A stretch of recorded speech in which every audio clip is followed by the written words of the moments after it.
इम्तियाज जलील साहब मेरे को बोल रहे थे कि महाराष्ट्र के चीफ मिनिस्टर ने टीपू सुल्तान पे कुछ कह दिया। हम महाराष्ट्र के चीफ मिनिस्टर को बोल रहे हैं कि शायद वो ज्यादा पढ़ते नहीं होंगे, वो व्हाट्सएप यूनिवर्सिटी के पीएचडी उनके पास होगी।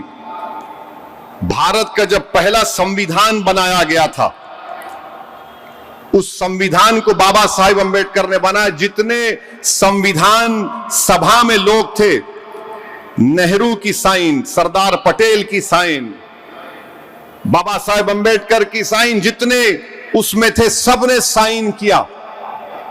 पार्लियामेंट की लाइब्रेरी में आज भी वो पहली संविधान की किताब है। मैं इम्तियाज जलील को जब एमपी थे, पार्लियामेंट की लाइब्रेरी में ले जाकर दिखाया था, इधर आओ देखो। और उस पहली संविधान की किताब में इस मुल्क की तारीख में जो नुमाया शख्सियतें थी उनकी तस्वीर हैं। राम, सीता, लक्ष्मण की है, गुरु नानक की है, मुगल बादशाह अकबर की है, झांसी की रानी की है, गुरु नानक की है, और टीपू सुल्तान की भी फोटो उसमें है। तो फडणवीस साहब वो पढ़ लो आप। जब सरदार पटेल साइन कर रहे तो आप बड़े हैं या पटेल बड़े हैं, हमको बता दो आप। अंबेडकर साइन कर रहे हैं, आप बड़े हैं या बाबा साहेब अंबेडकर बड़े हैं? अच्छा, दूसरी बात, जब 1799 में टीपू सुल्तान की शहादत हुई, अंग्रेजों से लड़कर टीपू की शहादत हुई, जेल में बैठकर टीपू तुम्हारे वीर की तरह 6 लव लेटर नहीं लिखा अंग्रेजों को मैं माफ कर दो, तुम जो बोले मैं करता हूं। टीपू तलवार लेकर अपने मुल्क को अंग्रेजों से आजाद कराने के लिए शहीद हो गया। और अंग्रेजों को टीपू से इतना डर था कि 1.5 घंटे तक टीपू की लाश पड़ी रही। अंग्रेजों की फौज के घेरे में टीपू की लाश है, मगर डर रहे थे कि अगर शेर उड़ गया तो क्या होगा। जब जाकर देखे तो टीपू का जिस्म गर्म था।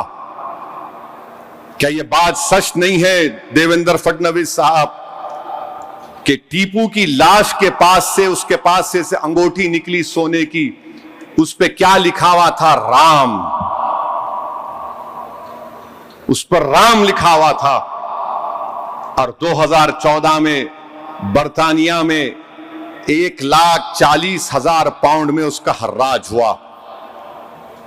क्या यह बात झूठ है कि एपीजे अब्दुल कलाम ने अपनी किताब विंग्स ऑफ फायर में लिखा कि भारत मौजूदा जो मिसाइल टेक्नोलॉजी, रॉकेट टेक्नोलॉजी को आज कर रहा है, वो टीपू के ख्वाबों को हम पूरा कर रहे हैं। एपीजे अब्दुल कलाम तो आपके लिए हीरो है ना, हमारे लिए भी है, मगर आपके लिए ज्यादा है। आप तो बोलते नहीं हर मुसलमान एपीजे अब्दुल कलाम क्यों ना चाहिए। ठीक है, मैं खराब हूं, वो अच्छे हैं, तो उनकी बात को मान लो। विंग्स ऑफ फायर में एपीजे अब्दुल कलाम ने टीपू सुल्तान का जिक्र किया। अच्छा चलो, ये भी मत मानो तो तुम गांधी को मानते नहीं मानते, या फिर तुम गोडसे को मानते, बोलो हमको।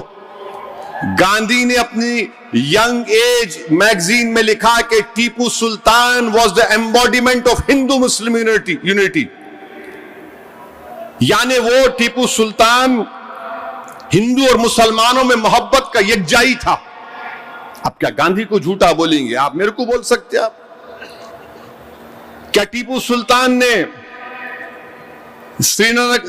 श्रीनगरी मठ में फौज आई थी, कहां से आई थी फडणवीस बोलेंगे आपको, मैं बोलूंगा तो फिर।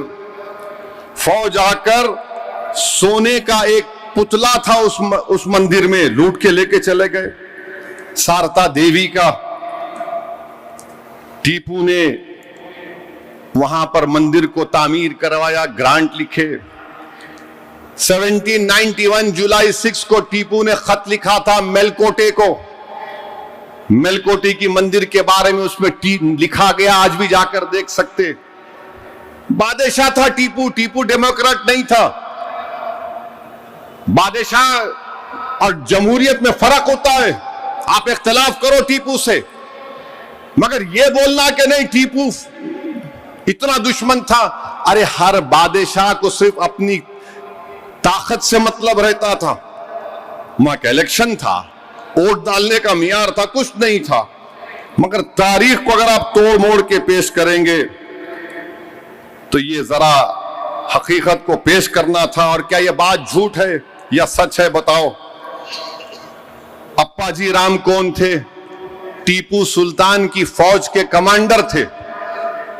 ये भी बोलो आप झूठ है?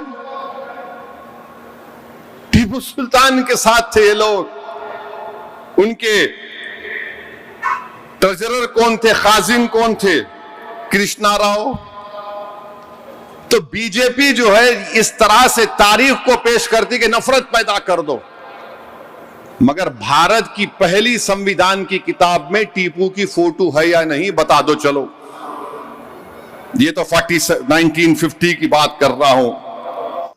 औरंगाबाद तक मीडिया जो है वो पिछले कई सालों से बहुत अच्छी खिदमत दे रहा है, लोगों तक खबरें पहुंचाने का काम कर रहा है और उसकी रीच बढ़ रही है। उन्हें सिल्वर बटन मिला है, मैं उनको मुबारकबाद देता हूं और उम्मीद करता हूं कि आगे उनको सिल्वर की जगह गोल्ड भी मिले, गोल्ड के बाद प्लैटिनम भी मिले और वो इसी तरह से लोगों का काम करते रहे। शुक्रिया।